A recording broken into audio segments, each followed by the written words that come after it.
समझ में नहीं आता है कि ये चाहते क्या हैं। आप यहाँ पे एक के बाद एक बड़े बड़े, चाहे वो बात रोहतक में किस प्रकार से किसान पर हमला हो जाता है, किस प्रकार से हांसी में सरपंच पे हमला हो जाता है, किस प्रकार से ट्रांसपोर्ट मैनेजर पे हमला हो जाता है, किस प्रकार से इनेलो के प्रदेश अध्यक्ष है उन पर हमला हो जाता है, किसी और राजनीतिक दल के नेता उन पर हमला हो जाता है।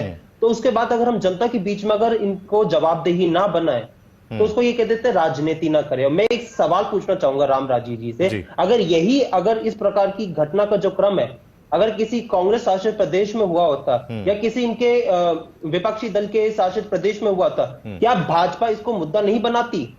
एक सबसे बड़ा सवाल मेरा यही है भाजपा के प्रवक्ता से।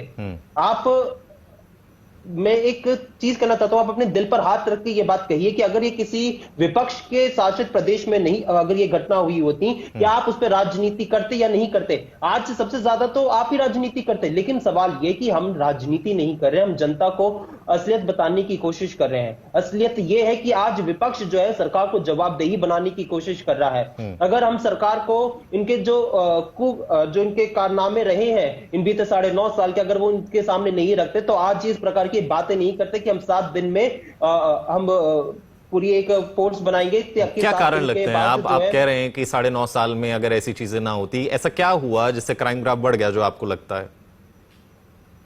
मेरे हिसाब से जो कारण रहे होंगे वो सरकार की अनदेखी रही है। किस प्रकार से सरकार ने, चाहे वो तमाम एक वर्ग रहा है, शायद सरकार ने जिस प्रकार से कानून प्रणाली है उसको अनदेखा करके रख दिया है, उसको जनता के भरोसे छोड़ दिया, जो होगा होने दो, हमें उससे कोई लेना देना नहीं है। अगर सरकार सख्त होती, जैसे हरियाणा में पहले हुड्डा जी की सरकार थी जो कहती थी कि या तो अपराधी हरियाणा छोड़ दें या तो उनको बख्शा नहीं जाएगा, तो इस प्रकार की जब सरकार सख्त होती है तो उसके बाद अपराधियों के अंदर ये डर का माहौल आता है कि वो अपराध को छोड़े। लेकिन आज असलियत ये है कि एनसीआरबी के आंकड़े कहते हैं कि 2014 के बाद 7% महिलाओं के ऊपर अपराध में वृद्धि हुई है।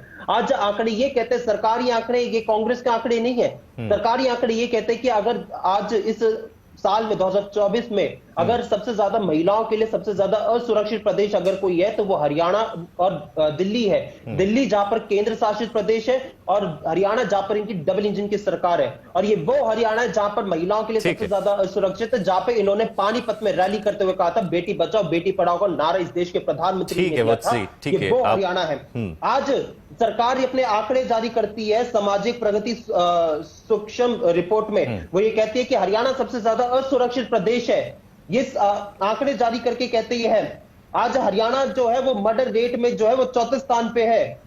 आज ये एनसीआरबी का आंकड़ा, ये हमारा आंकड़ा नहीं है। ठीक है वत्स जी, ठीक है। अजय जी आपके पास